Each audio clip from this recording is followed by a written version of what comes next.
ಅಸ್ಸಲಾಮು ಅಲೈಕುಂ ವರಹಮತುಲ್ಲಾಹಿ ವಬರಕಾತು. ವೀಕ್ಷಕರೇ, ಕುರ್ಆನ್ ಕ್ಲಾಸ್ ಪಾಠ ಸಂಖ್ಯೆ 4 ಭಾಗ 2ರಲ್ಲಿ ತಮ್ಮೆಲ್ಲರಿಗೂ ಸುಸ್ವಾಗತ. ಹಿಂದಿನ ಭಾಗದಲ್ಲಿ ನಾವು 4ನೇ ಪಾಠದ ಮೊದಲನೇ ಭಾಗವನ್ನು ಅರ್ಥಾತ್ ಅಲೀಫ್ ಮದ್ದಾವನ್ನು ಕಲಿತಿದ್ದೇವೆ. ಅಲ್ಹಮ್ದುಲಿಲ್ಲಾ. ಐ ಹೋಪ್ ನಿಮಗೆಲ್ಲರಿಗೂ ಇದು ಸ್ಪಷ್ಟವಾಗಿ ಅರ್ಥವಾಗಿರಬಹುದು. ಕಮೆಂಟ್ ಬಾಕ್ಸ್ ಮೂಲಕ ನಮಗೆ ದಯವಿಟ್ಟು ತಿಳಿಸಿ, ನಾವು ಕಲಿಸುವ ವಿಧಾನ ಅರ್ಥಪೂರ್ವಕವಾಗಿದೆಯೋ ಅಥವಾ ಕಷ್ಟವಾಗಿದೆಯೋ, ಇನ್ನೇನು ನಾವು ಚೇಂಜಸ್ ಮಾಡಬೇಕು ಕಲಿಸುವ ವಿಧಾನದಲ್ಲಿ. ಇಲ್ಲಿಯವರೆಗೆ ನಿಮ್ಮೆಲ್ಲರ ಯಾವುದೇ ಸಂದೇಹ ಬಂದಿಲ್ಲ, ಹೀಗಾಗಿ ನಾವು ಭಾವಿಸುತ್ತೇವೆ ನಿಮಗೆ ಇಲ್ಲಿಯವರೆಗೆ ಸಂಪೂರ್ಣವಾಗಿ ಅಲ್ಹಮ್ದುಲಿಲ್ಲಾ ಅರ್ಥವಾಗಿರಬಹುದು. ಸೊ ನಾವು ಇಂದು ಕಲಿಯೋಣ 4ನೇ ಪಾಠದ 2ನೇ ಭಾಗ ಯಾ ಮದ್ದ ಬಗ್ಗೆ. ವಿಡಿಯೋವನ್ನು ಪ್ರಾರಂಭಿಸೋಣ. ಐ ಹೋಪ್ ನೀವೆಲ್ಲರೂ ವಜು ಮಾಡಿಕೊಂಡು ಪೆನ್ ಹಾಗೂ ಪುಸ್ತಕ ಹಿಡಿದು ಕುಳಿತಿರಬಹುದು.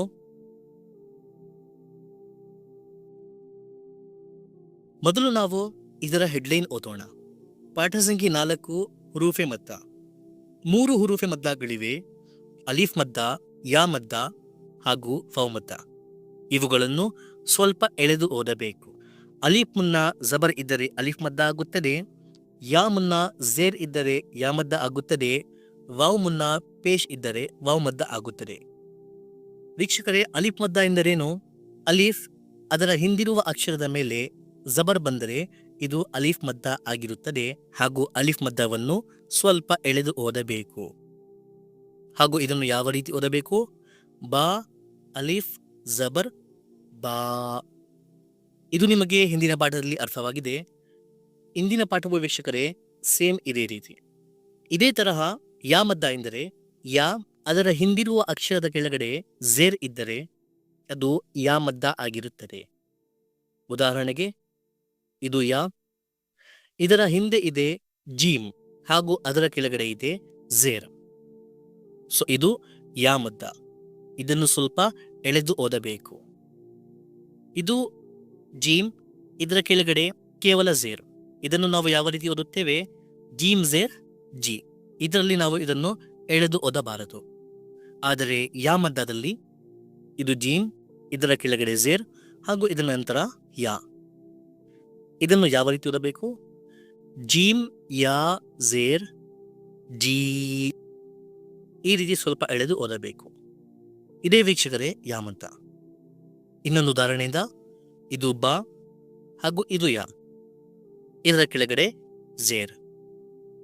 ಬಾ ಯಾ ಝೇರ್ ಬಿ. ಐ ಹೋಪ್ ನಿಮಗೆ ಇದು ಅರ್ಥವಾಗಿರಬಹುದು. ಅಲಿಫ್ ಮದ್ದ ಹಾಗೂ ಯಾ ಮದ್ದ ಎರಡು ಒಂದೇ ತರಹ ವೀಕ್ಷಕರೇ. ಇದರಲ್ಲಿ ವ್ಯತ್ಯಾಸವೇನೆಂದರೆ ಅಲ್ಲಿ ಅಲಿಫ್ ಇದೆ, ಇಲ್ಲಿ ಯಾ ಇದೆ. ಹಾಗೂ ಅಲಿಫ್ ಮುನ್ನ ಅಲ್ಲಿ ಜಬರ್ ಇದೆ ಹಾಗೂ ಯಾ ಮುನ್ನ ಇಲ್ಲಿ ಝೇರ್ ಇದೆ. ಅಷ್ಟೇ ವೀಕ್ಷಕರೇ. ಇವೆರಡನ್ನು ಎಳೆದು ಓದಬೇಕು. ಸೊ ಬನ್ನಿ ಈಗ ಪ್ರತಿ ಒಂದು ಅಕ್ಷರದೊಂದಿಗೆ ಇದರ ಅಭ್ಯಾಸ ಮಾಡೋಣ.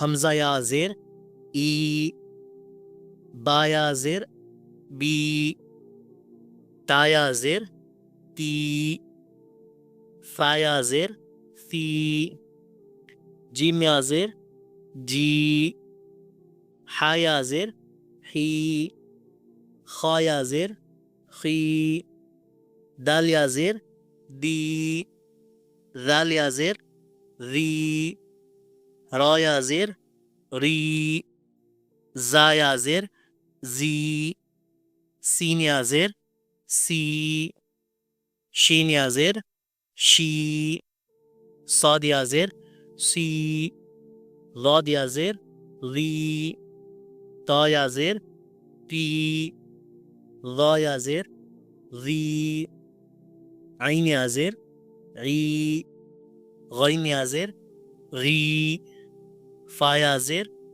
في، خاف يا زير خي، كاف يا زير كي، لام يا زير لي، ميم يا زير مي، نون يا زير مي،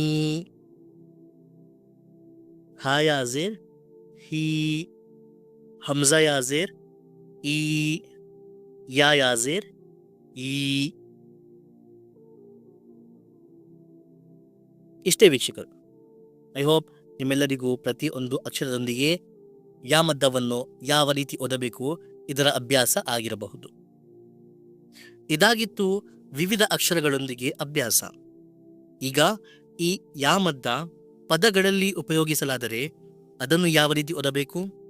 ಬನ್ನಿ ಈಗ ನಾವು ಅದರ ಅಭ್ಯಾಸ ಮಾಡೋಣ. ಇಲ್ಲಿ ನೀವು ನೋಡಬಹುದು ದಾಲ್ ಹಾಗೂ ಯಾ ಇದೆ. ಯಾ ಹಿಂದೆ ದಾಲ್ ಅಕ್ಷರವಿದೆ, ಅದರ ಕೆಳಗಡೆ ಝೇರ್ ಇದೆ. ಈಗ ಇದನ್ನು ಯಾವ ರೀತಿ ಓದಬೇಕು? ದಾಲ್ ಯಾ ಝೇರ್, ದಾಲ್ ಯಾ ಝೇರ್, ದಿ. ನಂತರ ಏನಿದೆ? ನೂನ್ ಯಾ ಹಾಗೂ ನೂನ್ ಕೆಳಗಡೆ ಝೇರ್, ನೂನ್ ಯಾ ಝೇರ್, ನೀ.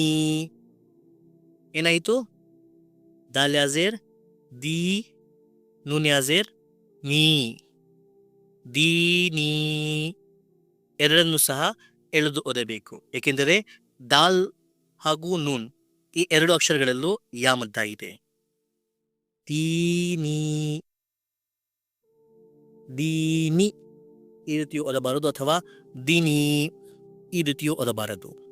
ಎರಡನ್ನು ಸಹ ಎಳೆದು ಓದಬೇಕು, ಏಕೆಂದರೆ ಎರಡರಲ್ಲೂ ಯಾ ಇದೆ. ಇನ್ನೊಂದು ಉದಾಹರಣೆ, ಫಾ ಇದೆ, ಅದರ ನಂತರ ಯಾ ಇದೆ, ಹಾಗೂ ಫಾ ಕೆಳಗಡೆ ಝೇರ್. ಇದೇನಾಯಿತು? ಯಾ ಮದ್ದ ಫಾ ಅಕ್ಷರದಲ್ಲಿ. ಯಾವ ರೀತಿ ಓದಬೇಕು? ಫಾ ಯಾ ಝೇರ್, ಫೀ. ನಂತರ ಹಾಜೇರ್, ಹಿ. ಏನಾಯಿತು? ಪೀಹಿ. ಇದರಲ್ಲಿ ಹಾ ಅಕ್ಷರವನ್ನು ಎಳೆದು ಓದಬಾರದು, ಏಕೆಂದರೆ ಹಾ ಅಕ್ಷರದಲ್ಲಿ ಯಾ ಇಲ್ಲ, ಕೇವಲ ಝೇರ್ ಇದೆ. ಅದಕ್ಕಾಗಿ ಇದನ್ನು ಎಳೆದು ಓದಬಾರದು. ಹಾಗೂ ಫಾ ಅಕ್ಷರದಲ್ಲಿ ಯಾ ಇದೆ, ಇದು ಯಾ ಮದ್ದ ಆಗಿದೆ, ಇದಕ್ಕಾಗಿ ಇದನ್ನು ಎಳೆದು ಓದಬೇಕು. ಯಾವ ರೀತಿ? ಫಾ ಯಾ ಝೇರ್, ಫೀ, ಹಾಜೇರ್, ಹಿ, ಫೀಹಿ. ಇದೇ ರೀತಿ ಹಮ್ಜಾ ಜಬರ್ ಅ, ರಾ ಝೇರ್, ರಿ, ಅರಿ. ಈ ಎರಡಲ್ಲೂ ಯಾ ಮದ್ದ ಇಲ್ಲ, ಅಲಿಫ್ ಮದ್ದ ಇಲ್ಲ, ಅದಕ್ಕಾಗಿ ಎಳೆದು ಓದಬಾರದು. ಅರಿ. ನೂನ್ ಯಾ ಝೇರ್, ನೀ. ಇದರಲ್ಲಿ ಯಾ ಮದ್ದ ಇದೆ, ಇದಕ್ಕಾಗಿ ಇದನ್ನು ಎಳೆದು ಓದಬೇಕು. ಈಗ ಈ ಪದವನ್ನು ಸಂಪೂರ್ಣವಾಗಿ ಓದಿದರೆ ಹಮ್ಜಾ ಜಬರ್ ಅ, ರಾ ಝೇರ್, ರಿ, ಅರಿ. ನೂನ್ ಯಾ ಝೇರ್, ನೀ, ಅರಿನೀ. ಕಾಫ್ ಝೇರ್, ಕಿ, ತಾ ಅಲಿಫ್ ಜಬರ್ ತಾ, ಕಿತಾ. ಬಾ ಯಾ ಝೇರ್, ಬಿ, ಕಿತಾಬಿ. ಅರ್ಥವಾಗುತ್ತಿದೆಯಾ? ಯಾವುದನ್ನು ಎಳೆದು ಓದಬೇಕು ಹಾಗೂ ಯಾವುದನ್ನು ಎಳೆಯದೆ ಓದಬೇಕು.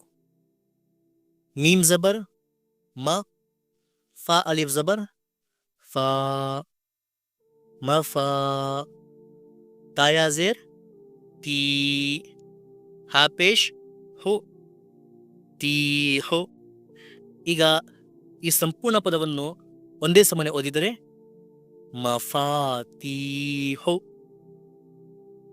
ಮೀಮ್ ಜಬರ್ ಮ, ಖಾಫ್ ಅಲಿಫ್ ಜಬರ್ ಖಾ, ಮಖಾ.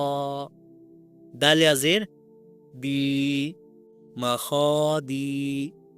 रा पेश रु, मखादीरु.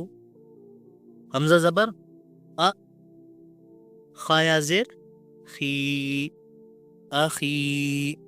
हा ज़ेर ही, अखीही. बा ज़बर ब, नून या ज़ेर नी, बनी. ಹಾಜೇರ್ ಹಿ, ಬನೀಹಿ. ಇಷ್ಟೇ ವೀಕ್ಷಕರೇ, ಬಹಳ ಸುಲಭವಾಗಿದೆ. ಐ ಹೋಪ್ ನಿಮಗೆ ಇದು ಅರ್ಥವಾಗಿರಬಹುದು. ಇದು ತಿದ್ದಿ ಓದುವುದು, ಅರ್ಥಾತ್ ಹೆಜ್ಜೆ ಓದುವುದು ಆಗಿತ್ತು. ಈಗ ಇದನ್ನು ನಾವು ರವಾ ಓದೋಣ, ತಿದ್ದದೆ ಹಾಗೆ ಓದೋಣ. ದೀನಿ, ಫೀಹಿ, ಅರಿನಿ, ಕಿತಾಬಿ, ಮಫಾತೀಹು, ಮಖಾದೀರು, ಅಖೀಹಿ, ಬನೀಹಿ. ಐ ಹೋಪ್ ನಿಮಗೆ ಎಲ್ಲವೂ ಸ್ಪಷ್ಟವಾಗಿ ಅರ್ಥವಾಗಿರಬಹುದು. ಬರೆದು ಅಭ್ಯಾಸ ಮಾಡುವುದಾದರೆ 10 ಬಾರಿ ಬರೆಯಿರಿ. ಓದುತ್ತಾ ಅಭ್ಯಾಸ ಮಾಡುವುದಾದರೆ ತಿದ್ದುತ್ತಾ 10 ಬಾರಿ ಓದಿರಿ. ತಿದ್ದದೆ ಹಾಗೆಯೇ ರವಾ ರೂಪದಲ್ಲಿ 5 ಬಾರಿ ಓದಿರಿ.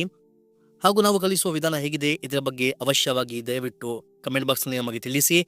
ಏನಾದರೂ ಹೆಚ್ಚು ಕಡಿಮೆ ಇದ್ದರೆ, ಏನಾದರೂ ಬದಲಾವಣೆ ನೀವು ಬಯಸಿದರೆ ಯಾವುದೇ ಸಂಕೋಚವಿಲ್ಲದೆ ನಮಗೆ ಕಮೆಂಟ್ ಬಾಕ್ಸ್ ಮೂಲಕ ಬಹಿರಂಗವಾಗಿ ತಿಳಿಸಿ. ಇನ್ನು ಮುಂದೆ ಮಾತನಾಡೋಣ ಇನ್ನೊಂದು ವಿಡಿಯೋಲಿ. ಅಲ್ಲಿಯವರೆಗೆ ಫಕತ್ ವಸಲಾಂ.